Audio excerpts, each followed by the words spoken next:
Publicity का ज़माना है, सोशल मीडिया का ज़माना है, लाइक्स और फॉलोअर्स की बात हर कोई व्यक्ति करता है।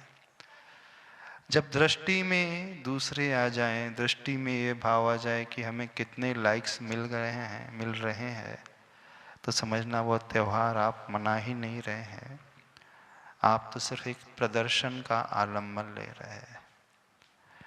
त्योहारों में दिखावा नहीं होना चाहिए।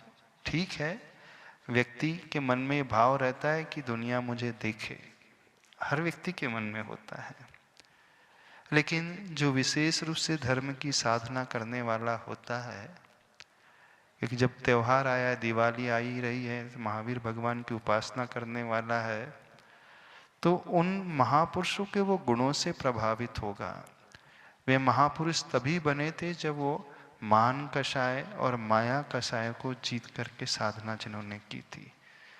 तो माया कषाय में ही प्रदर्शन का भाव आता है, और उसे देख करके फिर व्यक्ति अहंकार से, ईगो से भर जाता है, तो अपने मान को पोषण करने लगता है। तो देखना कैसी विपरीत दिशाओं में व्यक्ति बढ़ रहा है। एक तरफ वो भगवान की आराधना कर रहा है जिन्होंने अपनी समस्त कषायों को जीत लिया है, और दूसरी तरफ उन्हीं भगवान को लेकर के, उन्हीं त्यौहार को लेकर के स्वयं कषाय वो बढ़ाता चला जा रहा है, बांधता चला जा रहा है। तो आप सभी लोगों से कहना है, यदि आप लाइक्स और फॉलोअर्स के चक्कर में रहोगे तो कभी धर्म के लाभ को प्राप्त नहीं कर पाओगे। ये तो होगा धर्म की दृष्टि से, लेकिन दूसरी दृष्टि से जब व्यक्ति दूसरों को प्रभावित करने के चक्कर में लगा रहता है, तो वो सबसे ज़्यादा टेंशन में आ जाता है, क्योंकि जहाँ कंपैरिजन होने लगा वहीं तनाव उसकी ज़िंदगी में बढ़ने लगता है, और जितना उसने एक्सपेक्ट किया था उतने लाइक्स नहीं मिले तो फिर वो निराशा में भी डूबने लगता है। मानसिक रोगों से यदि अपने आप को ग्रस्त करना चाहते हो, मानसिक अस्वस्थता पाना चाहते हो, तो लाइक्स और प्रदर्शन के चक्कर में आओ। लेकिन जो व्यक्ति मानसिक रूप से अपने आप को आनंद में रखना चाहता है, स्वस्थ रखना चाहता है, तो वह कभी यह नहीं देखेगा कि कौन हमें देख रहा है, कौन हमें फॉलो कर रहा है, कौन हमें लाइक कर रहा है। ठीक है, फोटो खिंचवाना बुरा नहीं है, क्योंकि आप संसार में रहते हो, खिंचवाओ, आप अपलोड भी कर दो, पर इस भाव से कि मैं धर्म कर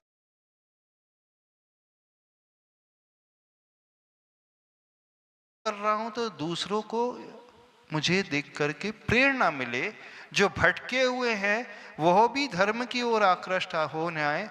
यह भाव रखते हुए यदि आप अपनी फोटोज वीडियो डाल रहे हैं तो कोई दोष नहीं, लेकिन भाव कुछ विपरीत है, बस दूसरों को अट्रैक्ट करना है, तो आप मानसिक रूप से परेशान होंगे। जब मानसिक रूप से परेशान हो जाओगे तो शारीरिक परेशानी भी आ जाएगी, और इसके साथ साथ फिर धर्म के अनुसार भी आप विपरीत दिशा में बढ़ते चले जाओगे। तो ध्यान रखो, इनसे बचो, बहुत अच्छा। एक और दूसरी बात कहना चाहते हैं।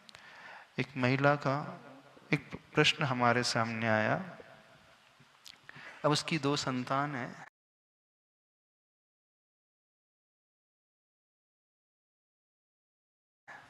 बड़ा बेटा है लगभग 8-10 साल का है, और छोटी बेटी है 5-6 साल की। बड़ा बेटा बहुत होशियार, बहुत टैलेंटेड, हर क्षेत्र में आगे रहने वाला। अब उसकी जो बेटी का जन्म हुआ था वो प्री मैच्योर डिलीवरी हुई थी, लगभग 7 महीने के आसपास डिलीवरी हो गई, तो 1-1.5-2 महीने तक उसे बेबी इनक्यूबेटर में रखना पड़ा। तो फिजिकली वो इतनी मजबूत नहीं बन पाई। डेवलपमेंट शरीर में धीरे धीरे हो रहा है, वह अपने भाई के अनुसार नहीं कर पा रही है।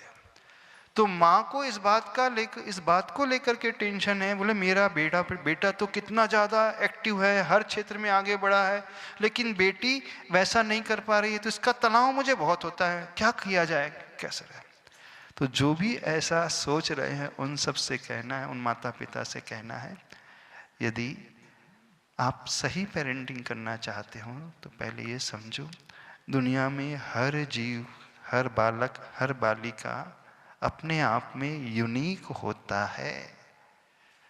और यह नहीं धारणा बनाए कि वह प्री मैच्योर डिलीवर हो गया है तो भविष्य में पीछे रहेगा। हमने ऐसे कई बच्चे भी देखे हैं जो 7वां से जन्मे हैं, लेकिन उनके पास टैलेंट कई गुना बहुत बड़ा हुआ है।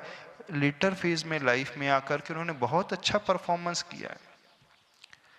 तो अभी समय लगता है। आप क्यों तुलना कर रहे हो अपने भाई, उस बेटे की तुलना बेटी से करना चाह रहे हो और अपने आप को परेशान किए जा रहे हो?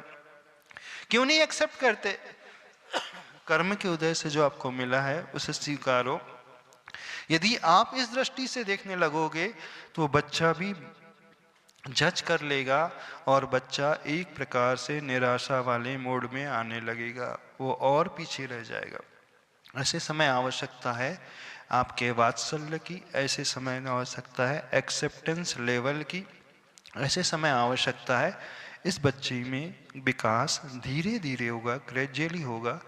आप उसकी तुलना उसके भाई से बिल्कुल भी ना करें और स्वयं तनावग्रस्त न रहे।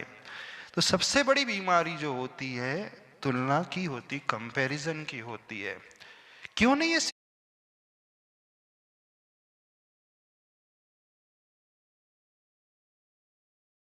स्वीकारते कि हर एक का कर्म अलग प्रकार का है, हर एक की क्षमता भिन्न भिन्न होती है। जरूरी नहीं कोई बहुत ज़्यादा ग्रास्पिंग पावर लिए है तो वही अच्छा इंसान बन पाएगा।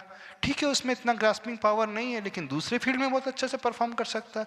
हो सकता है उसके भीतर करुणा का अंग बहुत अच्छा है, हो सकता है वो सबके साथ मिल करके रह सकता है, हो सकता है वो सबकी सेवा करने वाला है, तो वो दूसरे क्षेत्र में बहुत आगे बढ़ जाएगा। तो जो उसकी लाइकिंग है, जो उसकी हॉबीज है, जिस क्षेत्र में वो स्ट्रांग है उस क्षेत्र को देखने की कोशिश करे और बहुत अच्छे से पेरेंटिंग करे। किसी प्रकार का तनाव अपने मानस पटल पर न लेकर के आए और यह भी घबराहट न लाए कि बच्ची हमेशा ऐसी रहेगी। थोड़ा सा समय दे, समय के अनुसार उसमें ग्रोथ हो जाएगी, समय के अनुसार उसका विकास बहुत अच्छा हो जाएगा।